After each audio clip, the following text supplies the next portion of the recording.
വാക്മി ഡിസൈൻസും അറൈവൽസും ഒരു ബിൽഡിംഗിൽ വിശാലമായ പാർക്കിംഗ് സൗകര്യത്തോടെ സജ്ജമാക്കിയിരിക്കുന്നു. ഇനി കാളികാവിന്റെ വർണ്ണങ്ങൾക്ക് പുതുശോഭ പകരും ഇവർ. Wakmi designs, the multi brand store, arrivals, men apparels, old bridge, Wandoor road, Kalikavu. Kottayam government medical കോളേജിലെ നഴ്സിംഗ് കോളേജിൽ നടന്ന അതിക്രൂര റാഗിങ്ങിൽ പ്രതിഷേധത്തിനൊരുങ്ങി പ്രതിപക്ഷ സംഘടനകൾ. വണ്ടൂർ മഞ്ചേരി സ്വദേശികൾ ഉൾപ്പെട്ട പ്രതിപട്ടികയിൽ ഉൾപ്പെട്ട് റിമാൻഡിലായ കേസിൽ മുസ്ലിം ലീഗ്, KSU ഉൾപ്പെടെയുള്ള സംഘടനകൾ പ്രതിഷേധത്തിന് ആഹ്വാനം ചെയ്തിട്ടുണ്ട്. കഴിഞ്ഞ ദിവസമാണ് നാടിനെ നടുക്കുന്ന വാർത്ത കോട്ടയത്ത് നിന്നുമുണ്ടായത്. കോട്ടയം ഗവൺമെന്റ് നഴ്സിംഗ് കോളേജിൽ 1ാം വർഷ വിദ്യാർത്ഥികളെ 3 മാസമായി ക്രൂരമായ റാഗിങ്ങിന് വിധേയരാക്കിയ 5 സീനിയർ വിദ്യാർത്ഥികളെ ഗാന്ധിനഗർ പോലീസ് അറസ്റ്റ് ചെയ്ത് ജയിലിലടച്ചിരുന്നു. നഴ്സിംഗ് കോളേജ് വിദ്യാർത്ഥികളായ കോട്ടയം മൂന്നിലവ് കീരിപ്ലാക്കിൽ സാമുവൽ, കോരൂത്തോട് നെടുങ്ങാട് വിവേക്, വയനാട് നടവയൽ ഞാവലത്ത് ജീവ, മലപ്പുറം സ്വദേശികളായ മഞ്ചേരി കച്ചേരിപ്പടി റിജിൽജിത്ത്, വണ്ടൂർ കരുമാരപ്പറ്റ രാഹുൽ രാജ് എന്നിവരാണ് അറസ്റ്റിലായിരുന്നത്. ഇതിൽ രാഹുൽ രാജ് നഴ്സിംഗ് വിദ്യാർത്ഥികളുടെ സംഘടനയായ KGSNA-യുടെ സംസ്ഥാന ജനറൽ സെക്രട്ടറിയാണ്. SFIയുടെ മുൻ വണ്ടൂർ ലോക്കൽ സെക്രട്ടറിയും ഏരിയ കമ്മിറ്റി അംഗവും കൂടിയായിരുന്ന രാഹുൽ രാജ് ഉൾപ്പെട്ട കേസിനെ രാഷ്ട്രീയ ആയുധമാക്കാൻ ഒരുങ്ങുകയാണ് പ്രതിപക്ഷ സംഘടനകൾ. കോട്ടയം നഴ്സിംഗ് കോളേജിലെ ഹോസ്റ്റലിൽ നടന്നിട്ടുള്ള റാഗിംഗ് വളരെ ക്രൂരവും അതുപോലെ തന്നെ കേരള ജനതയുടെ മനസ്സാക്ഷിയെ നെട്ടിച്ചിരിക്കുന്ന ഒരു സംഭവമാണ്.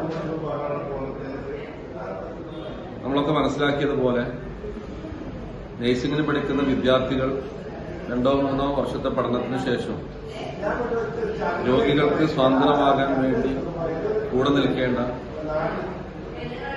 ആളുകൾ അതിക്രൂരമായ തരത്തിലുള്ള പീഡനമാണ് റാഗിങ്ങിന്റെ പേരിൽ നടത്തിയിട്ടുള്ളത്. കോമ്പസും കത്തിയും അതുപോലെ തന്നെ മാരക ആയുധങ്ങൾ ഉപയോഗപ്പെടുത്തിക്കൊണ്ട് കൈയും കാലും കെട്ടിയിട്ട്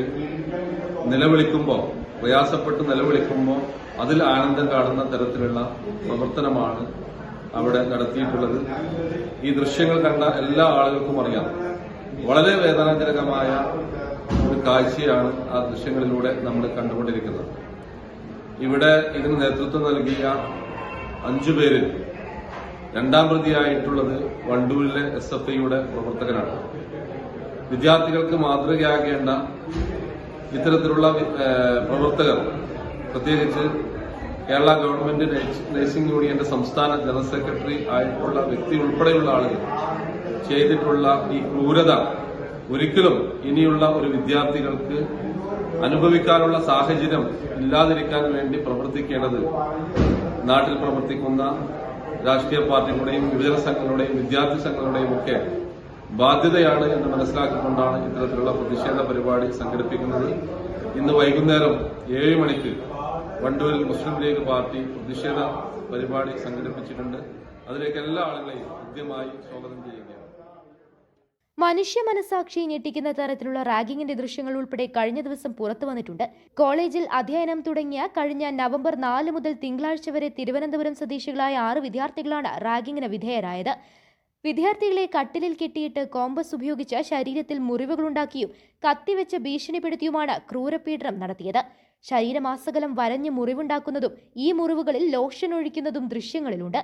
മുറിവുകളിൽ ലോഷൻ വീണ് വേദനയെടുത്ത് പൊളയുമ്പോൾ വായിലും ശരീരഭാഗങ്ങളിലും ക്രീം തേച്ച് പിടിപ്പിക്കുകയും നഗ്നരാക്കി നിർത്തി സ്വകാര്യ ഭാഗങ്ങളിൽ ഡംബൽ തൂക്കുകയും ഞായറാഴ്ച ദിവസങ്ങളിൽ സീനിയർ വിദ്യാർത്ഥികൾ മദ്യപിക്കുന്നതിനായി ഊഴമിട്ട് പിരിവെടുത്തിരുന്നുവെന്നും പരാതിയിൽ പറയുന്നു. നഴ്സിംഗ് കോളേജിലെ ആൺകുട്ടികളുടെ ഹോസ്റ്റലിലാണ് ക്രൂരമായ റാഗിംഗ് നടന്നത്. പീഡനം പുറത്തറിയാതിരിക്കാൻ റാഗിങ്ങിന് വിധേയരാകുന്ന 1ാം വർഷ വിദ്യാർത്ഥികൾക്ക് നിർബന്ധിച്ച് മദ്യം നൽകി വീഡിയോ പകർത്തി ഭീഷണിപ്പെടുത്തി. ഈ വീഡിയോ പുറത്തായാൽ പഠനം തന്നെ നിലയ്ക്കുമെന്ന ഭയത്താൽ പീഡനത്തിനിരയായവർ വിവരം പുറത്തു പറഞ്ഞില്ല. നിലവിൽ 5 പേരെയാണ് അറസ്റ്റ് ചെയ്തതെങ്കിലും കൂടുതൽ പേർക്ക് പങ്കുണ്ടോയെന്ന് പോലീസ് അന്വേഷിക്കുന്നുണ്ട്. ഇരയായ വിദ്യാർത്ഥികളിൽ ഒരാളോട് സീനിയർ വിദ്യാർത്ഥികൾ തിങ്കളാഴ്ച പണം ആവശ്യപ്പെട്ടു. ഇത് നൽകാൻ കഴിയാതെ വന്നതിനെ തുടർന്ന് ക്രൂരമായി മർദ്ദിച്ചു. ഇത് സഹിക്കാനാകാതെ വിദ്യാർത്ഥി രക്ഷിതാക്കളെ വിവരമറിയിച്ചു.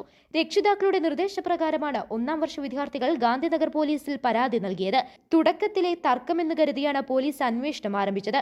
വിശദമായ അന്വേഷണത്തിലാണ് റാഗിംഗ് വിവരങ്ങൾ പുറത്തുവന്നത്. News bureau, Wandoor. സ്വന്തം ഹൈസ്പീഡ് ഇന്റർനെറ്റ്, നമ്മുടെ സ്വന്തം ഇന്റർനെറ്റ്.